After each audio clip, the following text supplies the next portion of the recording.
in improving the buyer sentiments. The financial highlights for the quarter are as follows.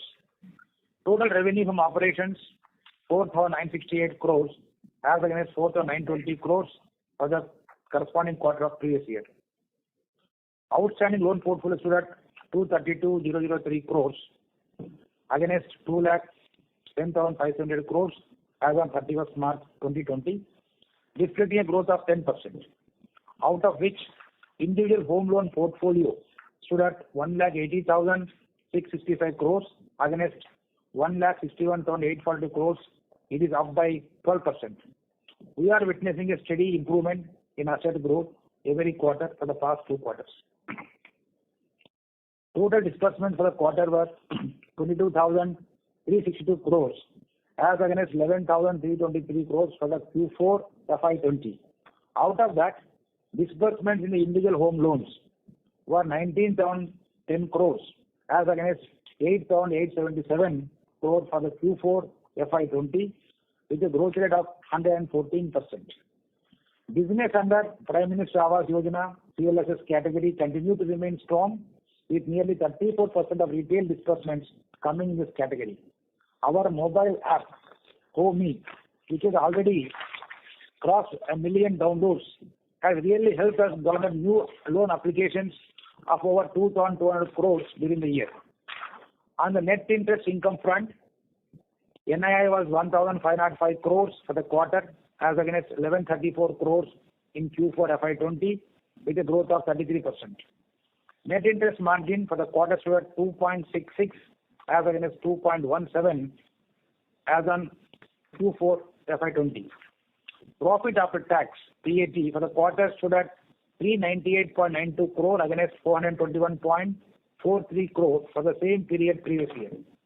For the full year, PAT was at 2,734 crores against 2,401.84 for FY20, recording growth of 14%. Our board also recommended a dividend of 425%. Asset quality is an area of highest priority. Subsequent to the vacating of the stay by the Honorable Supreme Court, we have recognized the NPAs very stringently, which has resulted in a sharp uptick in the stage 3 assets of the company. This has been an unprecedented situation which has led to the drastic increase in the NPAs due to intermittent lockdown and the stoppage of activities, economic activities during the year due to the pandemic. We have set up a task force at all operating office levels to ensure that there is an active follow-up of all these accounts. In terms of asset quality, the stage 3 exposure at default is stood at 4.12% as against 2.86% as on 31/3/20. In the past year, we had increased the provisions gradually, taking the total provisions as on 31st March 2021 to 3,971.42 crores. It reflects a provisioning cover of 42%. This includes 520 crore for COVID-19 related provisions, with nearly 985 crore provision in Q4 itself, including necessary impairment reserve for effecting one-time restructuring under RBI guidelines. We have been very closely focusing on the collection efficiency, and it continues at around 98% from all the regular borrowers. On the funding side, we have witnessed a significant reduction in overall cost of funds by 30 basis points during Q4 FY21 and 115 basis points during the entire year FY21. Incremental cost of funds has also come down significantly, and it stood at 5.15% for the quarter. Net interest margin for the quarter stood at 2.66 as against 2.17 over Q4 of FY 2020. The funding environment and liquidity conditions remain quite favorable for the company. For the full year, the incremental cost of funds was 5.62. Full year NIM was stable at 2.37%. During the quarter, we successfully raised 800 crore in Tier 2 bonds towards improving the capital position. Then Project RED in association with BCG Group has also been progressing quite rapidly, and some projects, especially in the area of CRM, video KYC, video PD, have already been rolled out. As mentioned in our earlier interactions, we believe after completion of the project in about 1.5 years' time from now, the company will be digitally transforming to the highest level amongst, and it will be the best amongst the entire plastic industry. With this brief introduction, I would like to invite you for your inquiries. Thank you. Thank you, sir. Ladies and gentlemen, we will now begin the question and answer session. If you have a question, please press star and 1 on your telephone keypad and wait for your turn to ask the question. If you would like to withdraw your request, you may do so by pressing star and 1 again. Ladies and gentlemen, if you have a question, please press star and 1 on your telephone keypad. The first question comes from Kunal Shah from ICICI Securities. Please go ahead. Yeah. Hi, sir. How are you all? Well and safe at your end. So firstly, in terms of the asset quality, so if you can just give a sense in terms of the incremental stress, how much is coming in from the retail side and how much is coming in from the corporate developers? So what is the outstanding number now in terms of GNPL for retail and developers? As far as NPAs are concerned, the bifurcation you wanted from for both what you call retail as well as developer loans. For the Q4 or you want for the whole year? Yes, so as of March, the outstanding number. Yeah. Yeah, correct. As of March, what happened if you look at the what you call entire portfolio, in that NPA from the project, individual housing loan, it is around 1.18%, and the non-housing individual, it comes around 5.82%, and then project comes to 18%. And individual housing is 1.89. 1.89. Oh, okay. Project is 18%. Total comes to, overall it comes to 4.01. Okay. And in terms of the project, so whatever has got restructured, we already have like 2,800 crores in now NPL.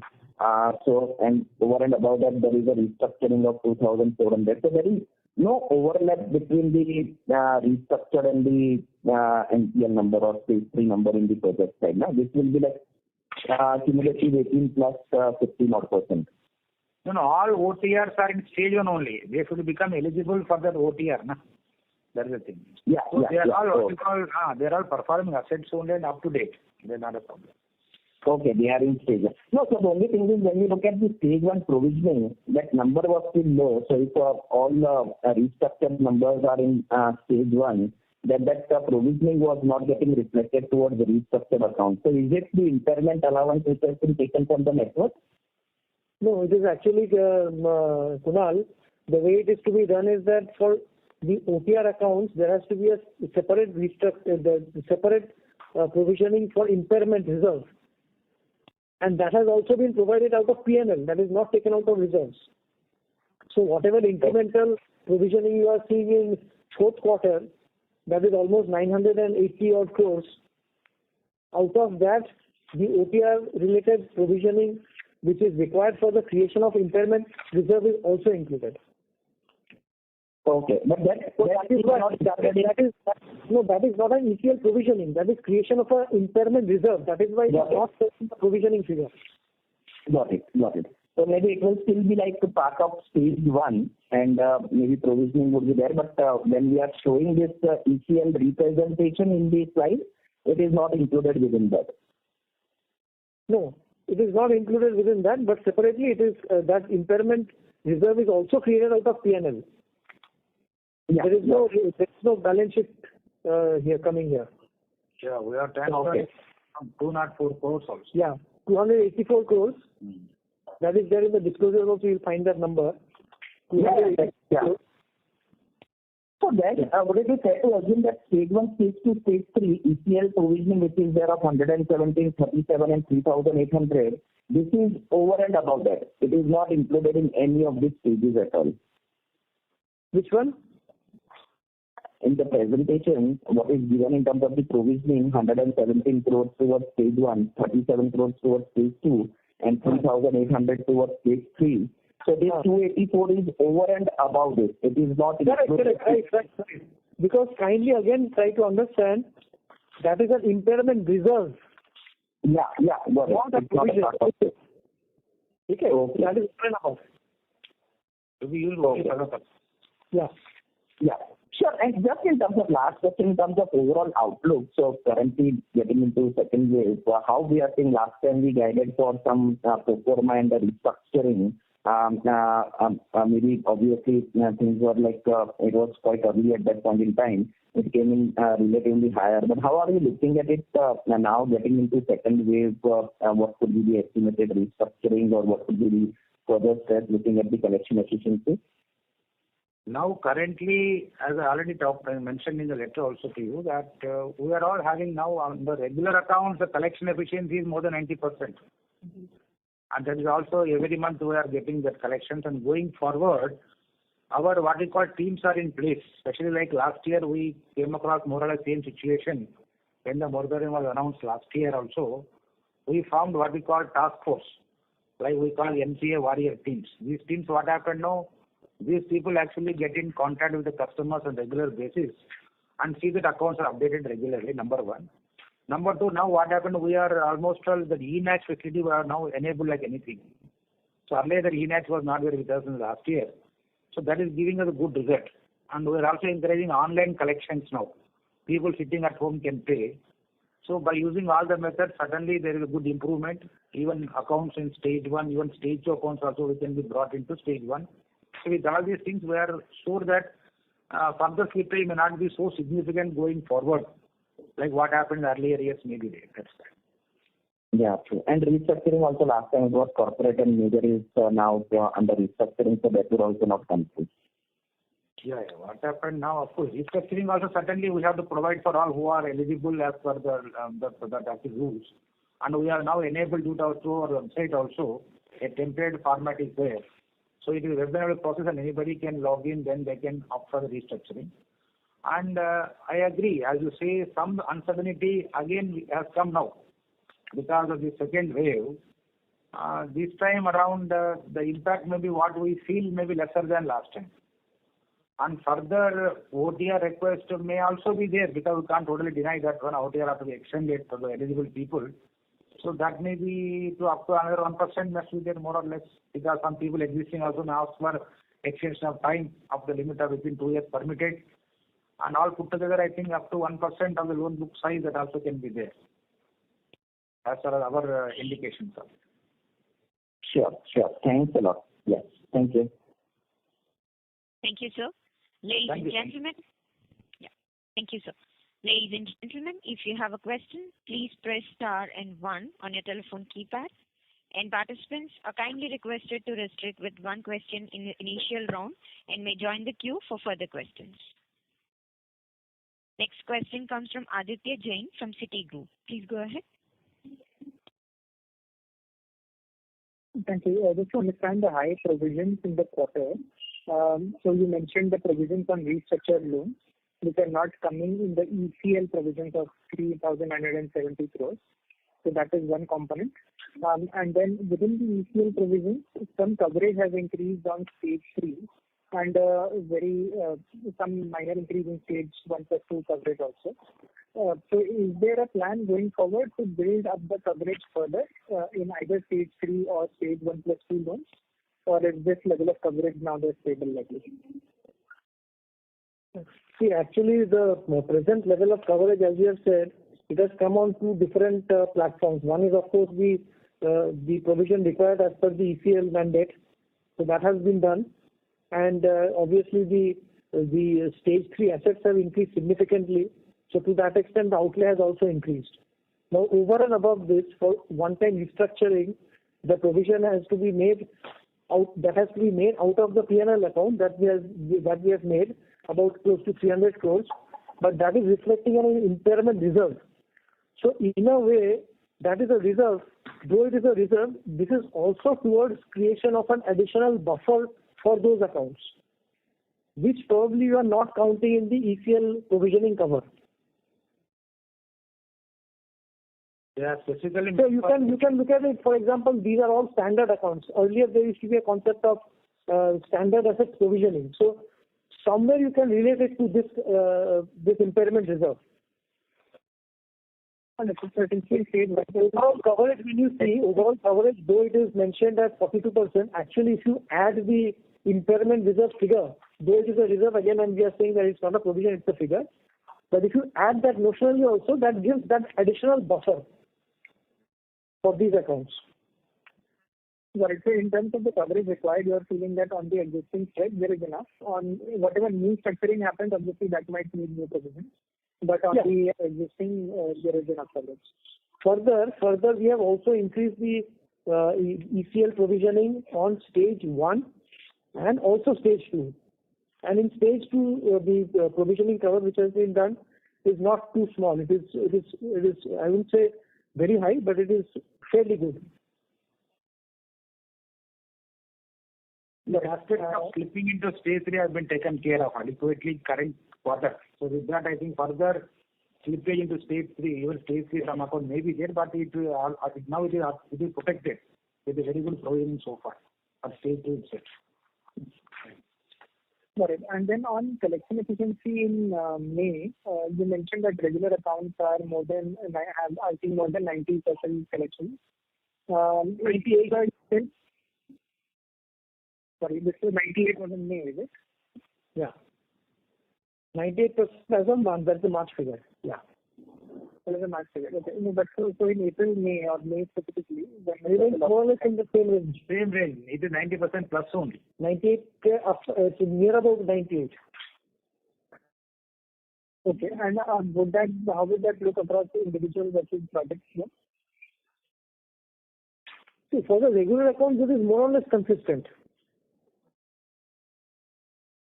That's it. Okay. Got it. Thank you. Those are my questions. Thank you, sir. Thank you. Next question comes from Anuj Singla from Bank of America. Please go ahead. Thank you very much for the opportunity. First question, Sudipta, when you talk about the impairment reserve, 204 crores, do we have some other, this is the total amount sitting on the balance sheet as of now, and this is the first instance we are creating, right? Is the understanding correct? The impairment reserve, the regulation for creation of an impairment reserve has come only in the year FY21. Okay. Prior to that impairment reserve concept was not there. Okay, understood. And this is beyond the ECL provision which is there on the balance sheet. That is also correct, right? Understood. Yes. See, that is a reserve. This is a provision, that is a reserve. Okay, understood. Okay, secondly, can you talk about the capital raise? Now you already raised 800 crores and there is also a preferential allotment to LIC. How do you see our capital adequacy, and given that the growth is coming in a big way, do you see need for another maybe capital raise over the next 6 to 12 months? How should we look at that number? As it is now, if you look at that, the other day our board has approved for the capital infusion by our promoter with almost all on percentage allotment basis shares of 4.54 crores. So really this will give a lot of what you call ample scope for us to further expand and also to what you call leverage all our operations better. So even last year also, if you look at, we raised a lot of what you call our tier 2 capital also. So this year also going forward, suddenly whenever possible, suddenly we look into the capital, certainly tier 2 capital acquisition also. See, tier 2 is obviously it's a debt. So we have raised about 800 crores in Q4 and Q3 also we raised about 1,000 crores. So 1,800 crores of tier 2 we have raised. Now in the current financial year, as you are aware, the promoter is infusing about 4.5 crore shares. Whatever it translates to in terms of the SEBI formula and all that pricing, I'm not getting into it. But this should substantially address the capital requirement and further requirement of capital. Looking at the future growth expectation, obviously the board will take a decision at the appropriate time, the way they have taken it this time also. And how much further scope for Tier 2 capital is there? So this is still where the buffer we can still utilize in this year? Tier 2. Tier 2. Sorry, I didn't. Sorry, no, Tier 2, there is the headroom is significantly there. There is significant headroom for that. Okay, so we can still raise more Tier 2 in the coming. Yeah. I mean, you can say it's almost like on tap. We can go. There is significant headroom. There is no upper limit for Tier 2 basically. Okay. And lastly, sir, can you talk about disbursement and growth trends in April and May? We hear, obviously there has been a lot of disruption. So any kind of color you can provide will be helpful. Which one? The growth in the books? Disbursement. Disbursement or loan growth, April, May. Yeah. See, last year really even you see similar situation was there more or less in Q1, Q2. But after Q2, Q2 certainly it recovered, and then Q3, Q4 gave good results. So more or less the same sort of bounce back with more influence and even intensity maybe this year we are seeing that. So once the situation becomes stable, I think more or less it will be lot of pent-up demand is there again across all the regions, even in the Tier 2, Tier 3, good demand. With that suddenly we are very much positive. And then challenges are there, but opportunities are more than that, what we see. In fact, in current year, April and May, as far as the run rate is concerned, we have already crossed last year's Q1 disbursement. Of course, last year's Q1 numbers itself was depressed, but certainly the upside is very much visible. Understood. Thank you very much. Thank you, sir. Next question comes from Abhijit Tibrewal from Motilal Oswal. Please go ahead. Yeah, sir, thank you for taking my question. My question is to Sudipta, sir. So, while we ourselves acknowledge that, things were rapidly recovering until March, and only in April we kind of saw, the second COVID wave and sudden lockdowns across the country. Then, when we kind of report our March numbers, why has there been such a sharp deterioration in asset quality?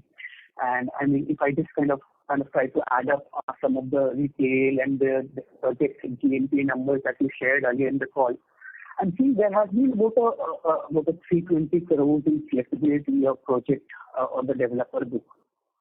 Can you give some qualitative color around, has there been a lumpy exposure which has kind of slipped, or which are some of those developers which have potentially shipped in the fourth quarter, and why was it not restructured if at all a stretch was there? And likewise on your retail on the individual book, I think incremental GNPA of about 3,300 crores. Where is it coming from? What are these kind of customers who have not been able to repay, and what really changed in that Jan to March quarter? Is my first question. Yeah, if you look at between December and March, that is Q3 over Q4, actually the increase in GNPA on the project side has been not very significant. It is around 300 odd crores. Whatever it was as on December, from December to March, the increase has been around 300 odd crores on the builder loan side. Other accounts, yeah. So the NPA ratio as on December for the project loan was around 16%. Now it is 18%, and the book has almost remained static. Right. So any particular purchase or any particular developer which was lumpy in nature, which kind of slipped, or across how many project or developer accounts is it split with 300? Who are eligible under the OTR already they were made available. Actually, what we did at that time, the exercise was going on. Given all the benefit like GCLGS, Swami funds, all things were there last year. So wherever they are fitting into that, already who can be given the benefit was given. So with that, I think project in the developer segment, I think almost all that is taken care. As you are mentioning in the Q4, suddenly because the provisioning is high, it is because of our already mentioned also, but Honorable Supreme Court judgment made us consider assets on different classification. So one that got lifted, actually immediately we recognized in the whatever actually it is meant for. Accordingly, treatment is given in provisioning as far as retail segment is concerned. So, sir, am I right to kind of conclude this, that till the time there was a Supreme Court dispensation, and assets were actually not marked as or tagged as GNPA. We were not really providing over the last, let's say 2 quarters, and only after they have been kind of tagged as GNPA, we have gone ahead and made the requisite provisions during the quarter. No, I wouldn't say that way. It is, if you look at last year, also progressively there was provisioning made. Of course, the exact impact of it could not have been anticipated earlier because we were getting intermittent payments from these accounts. It is not that accounts were not received, payment was not being received. Intermittent collections were happening from those accounts. But technically, if you go by the definition of NPL, obviously, when the Supreme Court stay was in effect, then obviously there was a standstill.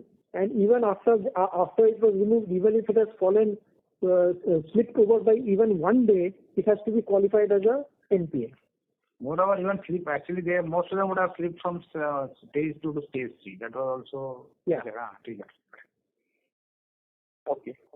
And sir, I mean, just one last question here. I mean, why is our provisioning policy, especially with the coverage that we maintain on stage 1, stage 2, stage 3 assets, so volatile? I mean, I remember until last quarter, we used to say that whatever provisions that we have made on our stage 1 and stage 2 assets, they are adequate.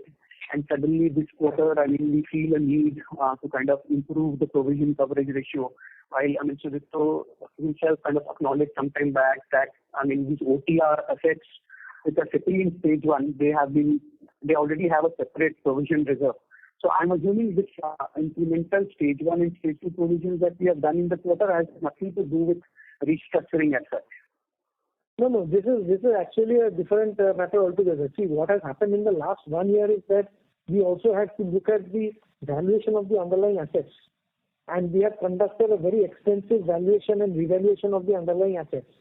And on the side of caution, wherever we felt that even there is a marginal decline in the value of assets, we have gone ahead and made a provision. That is on the side of conservatism. That is the reason why you are seeing the stage 1, stage 2 ECL provisioning being improved. Because we have conducted a revaluation of all the underlying assets in the context of COVID. Now, it is very much possible that after the COVID, once the pandemic gets over and the COVID situation improves, it could be possible that the underlying value of the securities or the underlying value of the properties might also increase. But to be on the more conservative side, the management thought that it is prudent to do a comprehensive revaluation of the properties wherever we felt that there could be a reduction in property prices or property values or security value, and we have gone ahead and made a provisioning erring on the side of conservatism. Okay, all right. That's very helpful. And if I might squeeze in just one last question here.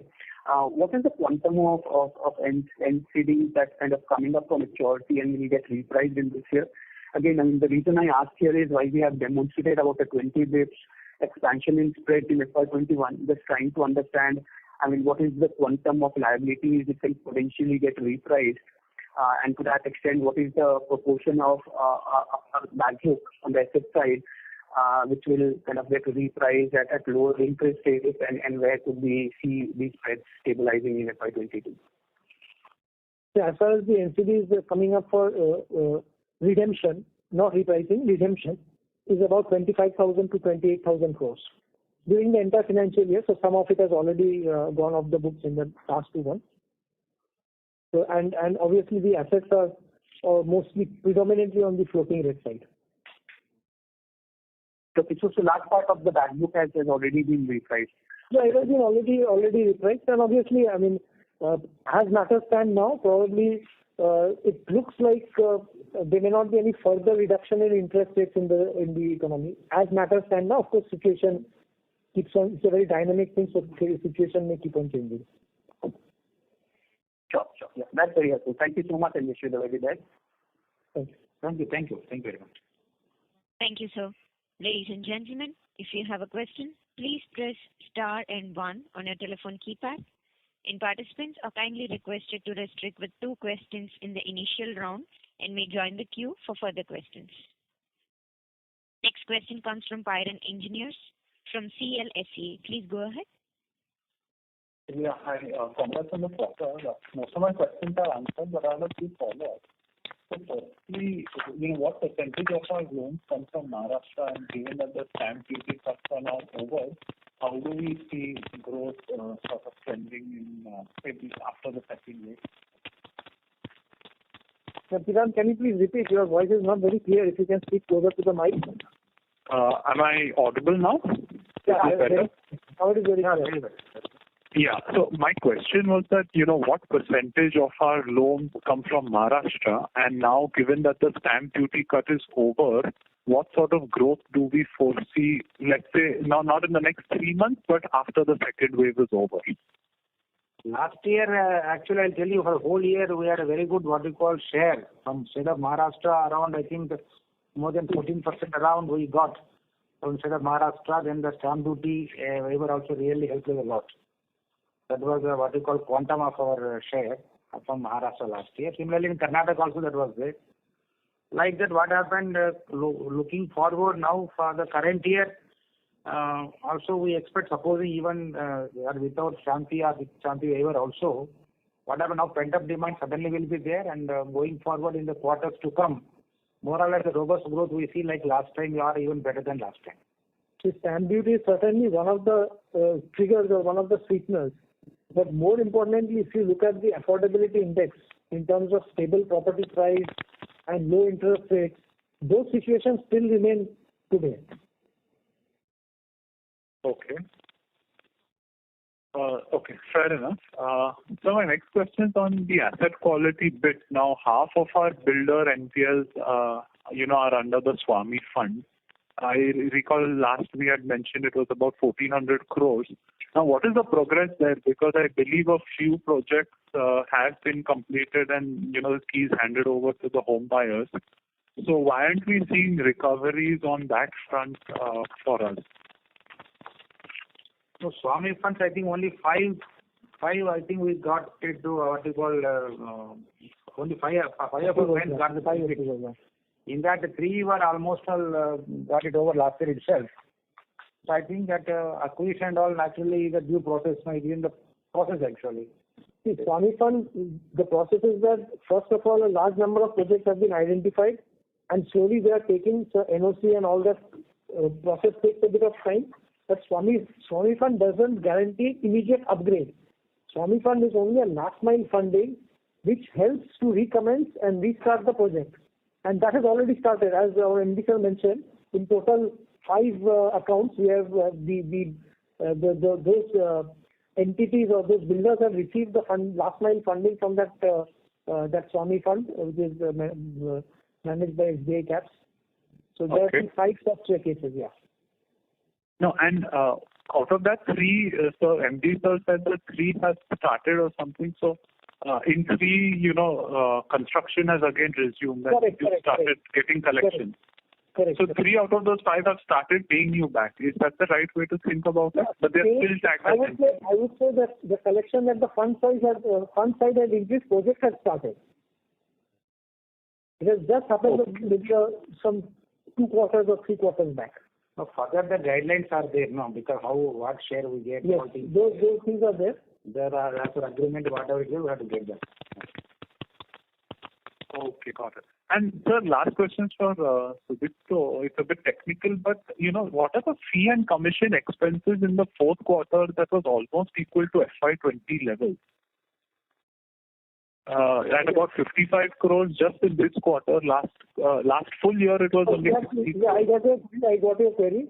There has been some kind of a one-off addition. I think it is better to look at on a full year basis rather than a quarterly basis.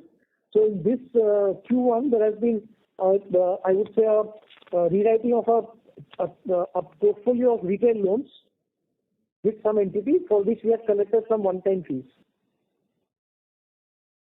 So that is probably what is reflecting. On a full year basis, you should see that should be comparable to the disbursement growth. No, these are fee and commission expenses that we pay out to... No, I'm talking about the income. No, I'm talking about the expense. Yeah. Last year, the full year it was 60 crores and this quarter alone it is 55 crores. So that is because of the amortization. Of What is the amortization impact? amortization of what, sir? See, what happens is that whenever there is a closure of a loan or there is a rewriting of a loan to a lower rate of interest, then whatever you have collected as a fee for those accounts will also have to be recalibrated. And that expense has to be taken in the expense column to reflect a EIR-based computation. This is mostly because of the index adjustments. Okay. So it's fair to say that a lot higher proportion of loans were prematurely closed this quarter, if I just think about it that way. Like our balance transfers were much higher this quarter than it was, say, last year. No, it is those accounts where probably the fee collection has been higher. Okay, fair enough. Thank you, and that's all from mine. Thanks and all the best. Thank you. Thank you, sir. Next question comes from Nishant Shah from Macquarie India. Please go ahead. Mr. Nishant, please go ahead with your question. Yeah. Sorry, am I audible now? Hello? Yes. Please go ahead. Yeah. Correct. Thanks for the opportunity. One quick clarification. What you mentioned in the previous question was that 5 of the Swami Fund projects have been approved, but there are still overall about 10 or 12 projects that have been referred. Those are in pipeline. Okay. So the total amount is about 1,400 crores, but those are yet to go through the due diligence process and get the disbursement. And in one of the cases, the builder has opted out of the Swami because now he is more comfortable with servicing it into himself only. Okay, perfect, got it. Because some others, like for example, ECLGS was also offered. So he said he has opted for the ECLGS route rather than go for a Swami Fund route. Achha. Okay, understood. Got it. So now I have a couple of questions. So first on the provisioning requirement. So we have about 2% or 1.89% of home loans, like retail home loan NPLs.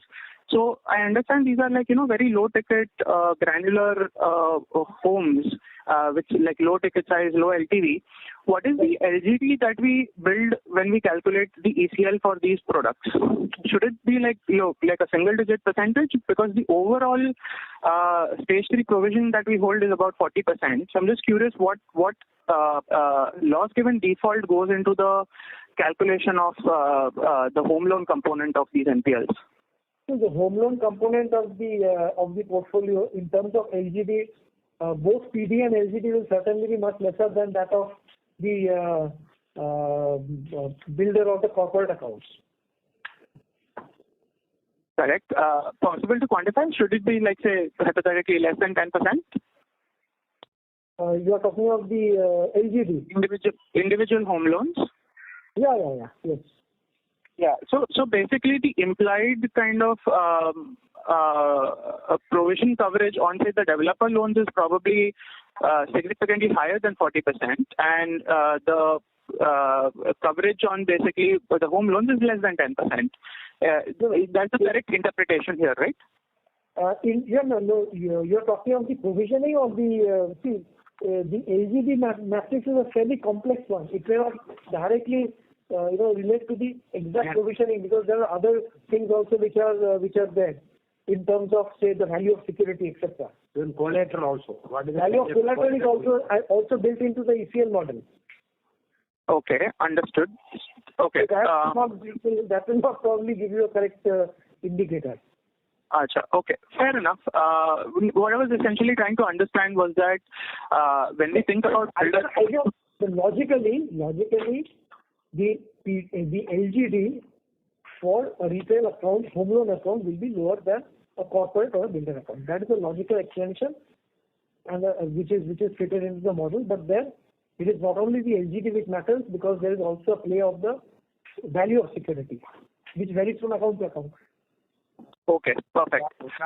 All the property this time. Yeah. Okay. And the second question is on growth. We've seen like very strong growth in 4Q, probably helped a little bit by the stamp duty cuts in Maharashtra and Karnataka. We're now already like almost 3 months, like okay, 2.5 months into 1Q. Could you tell us probably if some of this kind of disbursement strength has kind of sustained, or has there been some bit of like tapering down after the very, very strong kind of 4Q, which had some bit of like fronting of growth? How are the trends like looking like in the last 2.5 months? Are they sustaining? That's the question. And currently, if you look at what you call, of course, last year, as you say, Q4 was the best in the last several years of the company, Q4 concerned. What you call now in the current year, especially after this pandemic second wave, April and May. Of course, overall, if you look at last year, Q1 was not that much, so already we have crossed the figures under problem. Only thing is now going forward, you were mentioning about stamp duty waiver that had been lost last year. And in the Q2 afterwards, from Q2 onwards, when the situation slightly improves, we are very positive that there will be good, what we call now, rebounds as far as the volumes are concerned, especially in Tier 2 and Tier 3 cities and affordable segments. And also now the favorable factor is out, still the rate of interest are very, very low on the lowest side. And then most of the houses are also affordable.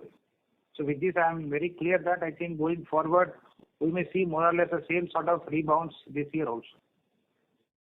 Okay. Is there any visibility to be able to give like a growth guidance in terms of AUM? Like is 15% by the end of the year kind of possible in terms of year-on-year? We certainly will keep up more or less like last time. It will be in double digits. Certainly will be there. Under problem. Okay. Okay. Perfect. I have a few more questions. I'll come back in the queue. Thanks. Thank you. Thank you, sir. Next question comes from Dawal Gada from DSP Investment. Please go ahead. Yeah, hi, sir. Actually, I had 2 questions. First is on the first question where you replied to Kunal. Could you just give the absolute GNPA for the individual and individual home loan separately, the absolute amount for the fourth quarter and the third quarter? Because the numbers are not able to reconcile when I multiply that with the books. So if you could give the absolute numbers. No, the absolute numbers will not be, because GNPA and stage 3 will be slightly different. There will be minor variation, but what GNPA numbers are given, that is under IGAAP. So the ECL numbers, if you are trying to find out from the ECL, from the index, you will not be able to reconcile. But there will be minor variations. Yeah, when I do I'm quickly telling you the numbers. Kindly note down quickly. Yeah. So the project loan NPLs will be around 18%, which will be a little less than 3,000 crores. Yeah. Then you have got the individual home loans, which is about 1.9% or thereabouts. It will be around 3,400 to 3,500 crores. And then for the other categories, the total NPLs will be about say around another 3,000 crores. Okay. So that is how you will get the total 9,000 crores. Understood. That will include LAP and some other as well, sir. Yeah. All non-housing individual corporates, etc. apart from the project. Okay? Got it. Yeah. And the second part is just again on provisioning. So the 3971 includes all sort of provisioning, right? It doesn't exclude any provisioning that you talked about, which is not in the 3971. Am I correct in my understanding, or there is something more? Just let us kindly understand what you mean like all provisioning. I'm not sure what you mean by all provisioning. Provisioning is not part in the calculation, which we are missing. So the 3971, which is the ECL provisioning, that includes all forms of provisioning, whether it is on impairment or COVID excess, whichever way, it includes everything, right? 3971. No. Again, I'm telling you are again confusing provisioning with reserves. Impairment reserve is not a provision. Okay, fine. This I have already clarified in one of the earlier queries. Okay, I'll connect. Yeah, no problem. I'll connect offline. That's fine. Yeah. And just the final thing, just on going forward basis, how are we thinking about, if you look at directionally in the last 3 years, we've seen consistent increase in individual as well as non-individual NPA. individual side, our performance gradually has sort of the delta difference has been much higher than industry and even some of the other prior years. Just how do you think going forward with this gap? What will make the gap compress back to where we are, like pre-2017 period where our performance was in line with the industry? What's required there? The NPS, huh? Actually, looking forward now, okay, what happened now, individual segment, Indian housing loan segment, is now our book also contains almost close to 80% from Indian housing loan. And then as far as the recovery matters are concerned in this group, our teams are actually last year also we had put the teams, like NPA warrior team, I told them, these people get in touch with the customer and ensure updation quite often, very, very frequently. And we also enabled this time what we call eNACH, then online collections are also enabled. So with all these things, we see that I think there may not be much what we call a significant actually downside as far as the recovery matters are concerned. And the provisions also what we have made now, more or less will be taken care, not a problem. Even additional COVID impact also we have put some 500 crores into that. Okay, sir. Okay, thank you. Thank you, sir. Next question comes from Vivek Ramakrishnan from DSP Mutual Fund. Please go ahead. Sir, thank you for my question. It follows the earlier questions only. In terms of a retail NPL which you have seen, are you seeing part payments by customers and so on, where we actually see that they're lagging behind and facing some temporary difficulty, but they'll eventually come through? That's the first question. And secondly, you answered the question about recovery. But just going back to underwriting itself, is our customer segment relatively weaker and so they're going through stress and that they'll recover in a matter of time? Those are my two questions, sir. Thank you. So first question, what you are mentioning about, what is it actually, some part we missed actually. Like in your retail, in your non-wholesale customer, is there, are they, even if they're NPLs or stage 3 assets, are they making part payments and so on, which is seen in other parts? Correct. Okay, that's why there's some confusion over there. Yeah, that is correct, because what happened, people, whenever they are eyeing money, what we call now, of course, OTR, whatever possible they could avail. I agree. Even last year, moratorium also was there. After moratorium ended, what happened, people, even regularized accounts. The close follow-up is made for that. And even in Indian housing loans also, what happened, there is a good uptick as far as the collection efficiency is concerned. And even from the regular account, now I am telling you, even current trend also around more than 90%. So that way, we see that if they become almost regular in the due course, once the pandemic, all this unlocking and all eases out. The second question regarding the underwriting. That's right, sir.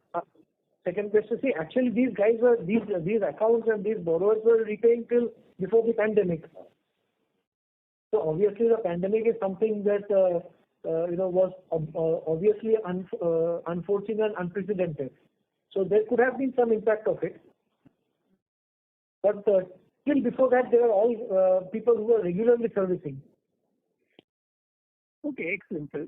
That answers my question. Thank you very much, sir, and good luck. Thank you. Thank you, sir. Next question comes from Vikram Subramanian from Spark Capital. Please go ahead. Hi, sir. Just a question on the LRD portfolio. What would be the quantum right now, the lease rental discounting, and how is the asset quality behaving there? Approximately 8,000 crores. That is the portfolio amount of lease rental discounting. And how is the asset quality behaving then, sir, in terms of GNPA or the outlook? About 3 to 4% is the GNPA. There also what we mentioned in the previous call is that there is a delay in the rentals. It is not that it is completely stopped, but it is coming. There have been slight delays in the rentals. Okay, got it. And just one clarification. I'm sorry, I might have missed a bit on the impairment reserve. The impairment reserve that we have created, that does not flow through the P&L, right? So the 985. No, it has flown through the P&L. Again, I'm telling you, I think 2-3 times I've already clarified. That has flown through the P&L, which is reflected in this Q4. So the 985 crores will include the amount that the 985 crores of provisions that we have shown in the P&L, that will include the impairment reserve as well. Yeah. Okay, because if I remember in the RBI guidelines that came out last year, I thought the impairment reserve was to be carved out of the reserves and surplus in the balance sheet, which is why I just wanted to clarify it. No. There is no appropriation. No, this is meant for only what you call, only for a specific purpose. That's why it is kept like, we can't use for any other purpose other than this. Okay. So it does flow through the P&L. The credit cost includes this. Okay, that clarifies my doubt. Thanks. Thank you, sir. Thank you. Next question comes from Nidesh Jain from Investec India. Please go ahead. Thanks for the opportunity, sir. In the non-housing individual segment, our gross NPA is pretty high at almost 6%. So how do we think about growth in this segment? And if I remember correctly, historically, we have been saying that this segment has very high share of salaried, which is salaried LAP. So any particular reason that the NPA in this segment is higher for us? No, as far as this is, actually total portfolio, if you see this segment, not that much, maybe not even non-housing individual segment all put together, small tickets, big ticket all put together, maybe not even 13 to 14% in the overall portfolio. But the way, what you call now after the pandemic, I agree there may be some sort of what we call slippages, especially in either big cities or even Tier 2, Tier 3 also. So keeping all these things into account, now we have also actually valued, what we call revaluation were done for all the assets at the end of this March also. So adequate provisioning has been made for all these things taken into account. Sure. But in respect to growth in this segment, what is the strategy going forward? Growth, what happened, as far as that is concerned, normally our focus is mostly on the individual housing segment only. And as far as what we call this segment, our portfolio is very, very less, and moreover, growth also we don't have much. Even last year also, it is within 10% growth only was there, not much. And so lastly, on the developer loan, we have around NPA of 3,000 crores. If you can, and I think last quarter we mentioned that one of the accounts is likely to get resolved in Q4. So if you can just give us some status on this 3,000 crores of NPA, what are the 3-4 major accounts, and what is the resolution expected in coming financial year? How many of these accounts do you expect to get resolved in FY22? All are in different years now. Even that what we were expecting last year, last time also did not happen because of some other reasons. Because sudden month of March and all, because some stay and all happened. So all the accounts we are also closely monitoring. I think now to come to logical and it may take some more time. It may not happen too early in the next quarter like that and all. So because many are in NCLT and other posts are there. So whatever the legal position is there, that has to continue, and it may take time also. I think in the near future, we don't have any idea that it will get over very fast. Okay. And lastly, sir, can you share the incremental funding means the funds that we have, that funds that we have raised in Q4 FY21? What was the share of CP and market borrowings and bank loans in that incremental funding? Yeah. So incremental we have raised about around 20. The market borrowings we have raised about close to 17,000 crores, out of which about 3,500 to 4,000 was CP and rest to NCDs. Sure. Thank you. That's it. Thank you, sir. So next question comes from Prakhar Agarwal from Edelweiss. Please go ahead. Yeah, hi sir. Just one question. When I looked at, if I heard you right, probably the restructured book that we have been talking about is entirely in stage 1. So what explains this 6% plus stage 2 that you are having, and if you could give your stage 2 composition in terms of how much of that was developer and individual loan portfolio? Can you please repeat? It is not very clear. Voice is a little feeble. Can you speak louder? Closer to your phone. Yes, sir. So we made a comment that probably all the restructured book that is there, it's sitting in stage 1. So what explains this stage 2 of around 6% odd levels? And if you could give your stage 2 composition in form of developer and individual book. Stage 2 accounts have been there earlier also. It's not that stage 2 accounts have come now. Earlier also there was stage 2 accounts. So for example, now the stage 2 accounts in the retail will be around say 4.9% approximately, and for the overall will be say around say 6%. But so this sort of stage 2 number is a steady state number, or because what we have seen earlier that probably this number hovers around 4%, while the stage 2 number has been there. No, earlier prior to the pandemic, also if you see, the stage 2 has been in the range of 4 to 5%. That time the stage 2 would have been around 2%. Just let me complete. If you see prior to the pandemic, maybe 1.5 years, 6 quarters back, if you see, the stage 3 would have been around 2.5 or thereabouts. Stage 2 would have been between 4 to 5%. And balance about 91-92% would have been in stage 1. Right. Right. So stage 2 wise, if you see, stage 2 wise will remain more or less in that ballpark range. Sometimes it is 5, sometimes it is, in fact, I think 1 quarter back it was closer to 7%. That is a tendency to be. So this is broadly the steady state numbers that we could expect around 4 to 6% of stage 2 numbers that we can build. Yeah, stage 2 can get upgraded to stage 1 also. Okay. And last time we highlighted that probably 8 to 9% of our book, developer book is in stage 2. Will that number be same as of now, or probably has decreased? No, developer book I think is not okay. Now what happened now, whatever is the NPA we have made provision for that, and then developer book stage 2, not that much a percentage. It is very less, not that much. It is also more or less hovering around 10 to 15%. 10 to 15%. Developer portfolio itself is less, around 7% in the overall book size. Okay. And just one more question. So just in continuation with other questions, so what explains this sort of divergence that we are seeing at least on core home loan side in terms of NPA asset quality performance when I look at industry and your sense, given the customer segment and the ticket size that we operate, what explains this sort of divergence? Yeah, further going forward, we are very much hopeful and also positive that because vaccination, then again what we call this easing out of locking and unlocking all going on big way. I think there will be a very good turnaround in the Q2 October that we are able to foresee. I think now the pent-up demand also will be there. In addition to that, low rate of what we call this loan interest rates are very low. Then again, affordable prices are there. So with all these things, we are very hopeful that there will be good demand. Actually, as far as our discussions are concerned.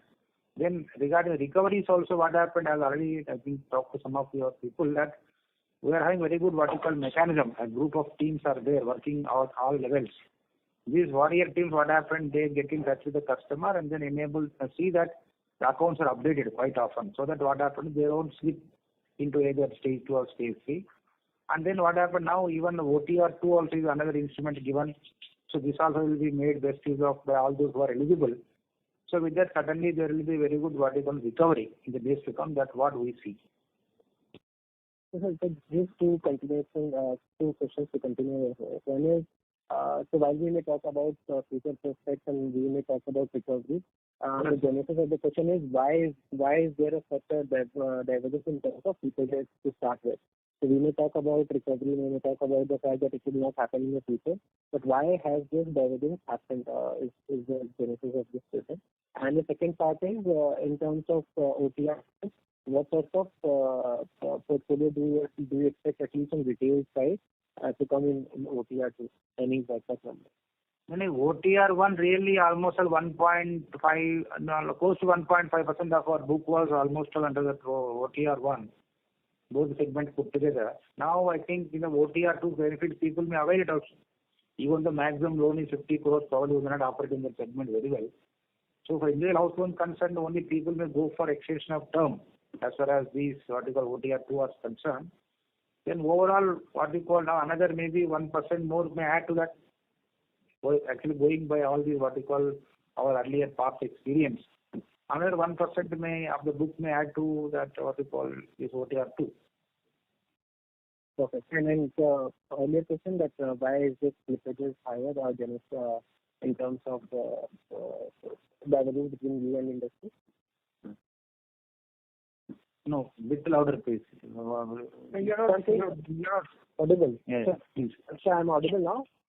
It is audible. That's real. Yeah, I'm saying, sir, so we talked about recovery, we talked about the fact that it will not happen in the future, but I'm just asking why this has happened in terms of our slippages of asset quality being most of them, at least in core home loan segments, most of them industry. So we may have a recovery team, we may want to recover, and we may say that it will not happen in future. But what exactly has panned out till date that this sort of divergence has been reported vis-a-vis our numbers, vis-a-vis industry, given the customer segment and all we focus on? No, earlier year, if you see in the last year what happened, no provisioning was made only because last quarter we had to make provision because of the what we call Supreme Court, actually Andhra Pradesh, our Supreme Court judgment also was there. That's why what happened, once it is lifted, we have to reconsider all the loans at the appropriate, what we call classification was made for that, due what you call treatment was given for that. That's why in the Q4, actually generally the provisioning has gone up, number one. Number two, if you look at the developer loans, already were taken care of. So, is that now looking forward, even from here, I think there's not much of the significant, there's not much, actually that much of worry as far as the asset quality is concerned going forward. Sure, sir. Thank you so much. Thank you. Thank you very much, sir. Ladies and gentlemen, due to time constraint, that would be the last question for the day. Now I hand over the floor to the management for closing comments. I thank our organizers as well as all the participants. Really, the Q4 and also last year, fully what you call if you look at the whole of last year, in terms of disbursement, that was a very good year. Then again, going forward also we are very positive as far as the volumes are concerned in disbursements. Then asset quality will certainly be improved. There will be a lot of scope in that one, and we are also actually our teams are working for that. And then the capital infusion and all these things certainly will give a lot of scope to what you call to operate better and also what you call to have better leverage. And then this year we would like to actually consolidate ourselves and then further what you call strengthen our all the ratios. Whatever all now we are now focusing, suddenly there will be remarkable improvement in all the operating ratios. What improvement will be there? Then our digital transformation also will certainly give us a lot of value addition going forward in terms of customer satisfaction and also TAT, all other matters are concerned. And then this year, actually 19th of June, this month, is the foundation day of our LSHFL. So on this application, we also extend greetings to every one of you. And we once again rededicate ourselves, all team members and all in LSHFL. All of us will rededicate once again to our customers and ensure that our company will be having very good brand value in the market again. Thank you. Thank you, sir. Thank you, everyone. Ladies and gentlemen, this concludes your conference for today. Thank you for your participation and for using Doorsabha's conference call service. You may disconnect your lines now. Thank you and have a pleasant day. Thank you, sir. Thank you, sir. Thank you. Your conference is no longer being recorded.